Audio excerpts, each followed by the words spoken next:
ಯಾರಿಗಾರು ಮಾಡದಿರ್ಬೇಕಲ್ಲ, ದ್ರೋಹ ಮಾಡಿರ್ಬೇಕಲ್ಲ ನಾನು. ಅವ್ರು ಆ ತರ ನಿಮ್ಮ ಮೇಲೆ ಒಂದು ಆರೋಪ ಮಾಡಿದ್ದಾರೆ ಸರ್. ಬರೀ ಆರೋಪ ಮಾಡೋದ್ರಲ್ಲಿ ಸುಳ್ಳು ಹೇಳಬಾರ್ದು. ಯಾರಿಗಾರು ವಿಶ್ವಾಸ ದ್ರೋಹ ಮಾಡಿರ್ಬೇಕಲ್ಲ. ಈಗ ನನ್ನ ಮೇಲೆ ಒಂದು ಆರೋಪ ಮಾಡ್ತೀನಿ, ನಿನ್ ಮೇಲೆ ಆರೋಪ ಮಾಡ್ತೀನಿ ನಾನು ವಿಶ್ವಾಸ ದ್ರೋಹಿ ಅಂತ. ನೀ ಯಾರಿಗಾರು ವಿಶ್ವಾಸ ದ್ರೋಹ ಮಾಡಿರ್ಬೇಕಲ್ಲ. ಯಾರಿಗೆ ಮಾಡಿರೋ ಅಂತ ಏನು ಹೇಳಿ ಸರ್? ಮತ್ತೆ ಸುಮ್ನೆ ಹೇಳ್ಬಿಟ್ರೆ ವಿಶ್ವಾಸ ದ್ರೋಹಿ ಅಂತ, ಕಳ್ಳ ಅಂತ ಹೇಳ್ತೀನಿ ನಾನು ಯಡಿಯೂರಪ್ಪನಿಗೆ. ಹಾಗಾದ್ರೆ ಕಳ್ಳನ ಅವರು? ಭ್ರಷ್ಟ ಅಂತ ಹೇಳ್ತೀನಿ. ಭ್ರಷ್ಟನ? ಸುಮ್ನೆ ದಾಖಲಾತಿ ಇಲ್ದೇನೆ ಹೇಳ್ಬಾರ್ದು. ಏನಾದ್ರು ಆಧಾರ ಇಟ್ಕೊಂಡು ಇದು ಹೇಳ್ಬೇಕಲ್ವಾ. ಈಗ ಸಿದ್ದರಾಮಯ್ಯ ಭ್ರಷ್ಟ ಅಂತ ಅನ್ಬೇಕಾದ್ರೆ ನಾನು ಯಾರ ಹತ್ರ ಲಂಚ ತಗೊಂಡಿರ್ಬೇಕಲ್ಲಪ್ಪ.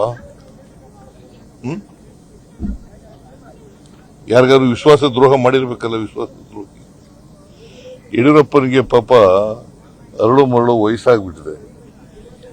ಅರಳು ಮರಳು ಅವ್ರ ಕಾಲದಲ್ಲಿ ಯಾರಿಗೆ ಭ್ರಷ್ಟರು ಅಂತ ಕರೆದದು?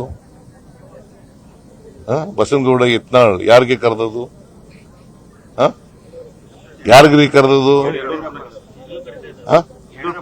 ಯಾವ ಪಾರ್ಟಿಯವರು ಅವರು? ಆಗ ಉಚ್ಚಾಟನೆ ಮಾಡಿದ್ರಾ?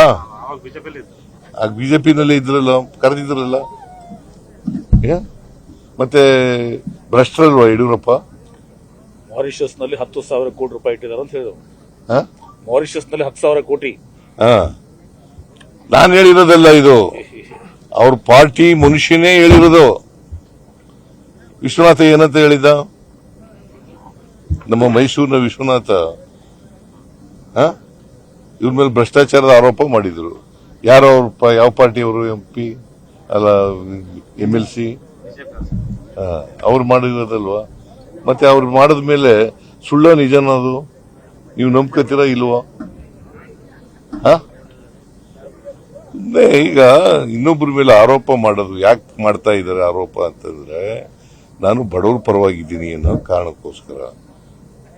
ಭಾರತೀಯ ಜನತಾ ಪಕ್ಷದವರು ಬಡವರ ವಿರೋಧಿಗಳು, ಸಂವಿಧಾನ ವಿರೋಧಿಗಳು, ಮಹಿಳೆಯರ ವಿರೋಧಿಗಳು, ಹಿಂದುಳಿದವರ ವಿರೋಧಿಗಳು, ಅಲ್ಪಸಂಖ್ಯಾತರಿಗೆ ಅಂತೂ ಪಕ್ಕಾ ವಿರೋಧಿಗಳು.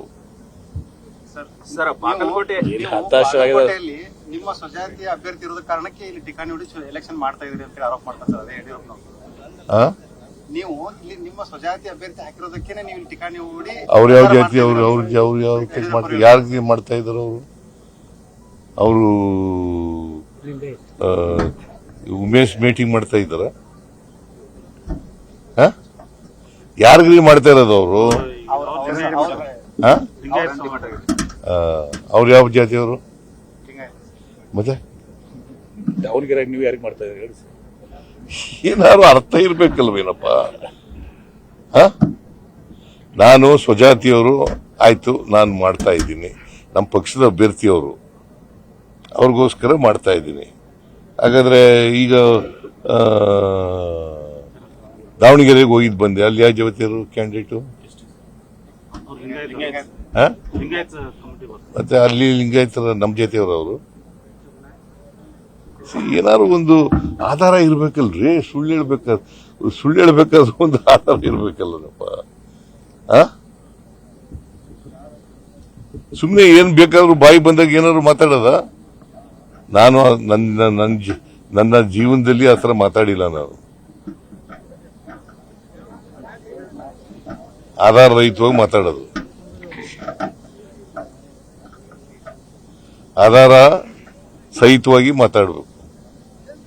ಆಧಾರ ಸಹಿತ ಇಲ್ಲದೆ ಹೋದ್ರೆ ಅದು ಆಧಾರ ರಹಿತ ಆಗ್ಬಿಡ್ತದೆ. ಅದಕ್ಕೆ ಏನ್ ಕಿಮ್ಮತ್ ಇರೋದಿಲ್ಲ. ಅದಕ್ಕೆ ನಿರ್ಭೀತ, ನಿಷ್ಪಕ್ಷಪಾತ, ವಿಶ್ವಾಸಾರ್ಹ ಸುದ್ದಿಗಳಿಗೆ ಮತ್ತೊಂದು ಹೆಸರಾಗಿರುವಂತ ನ್ಯೂಸ್ 18 ಕನ್ನಡ ಈಗ ಆಪ್ನಲ್ಲೂ ಲಭ್ಯವಿದೆ. ದಯವಿಟ್ಟು ಇಲ್ಲಿರುವ QR ಕೋಡ್ ಅನ್ನ ಸ್ಕ್ಯಾನ್ ಮಾಡಿಕೊಂಡು ಆಪ್ ಅನ್ನ ಡೌನ್ಲೋಡ್ ಮಾಡೋದಕ್ಕೆ ಮರಿಬೇಡಿ. ನಿಮ್ಮ ಬೆಂಬಲ ಹೀಗೆ ಸದಾ ನಮ್ಮೊಂದಿಗಿರಲಿ. ಧನ್ಯವಾದ.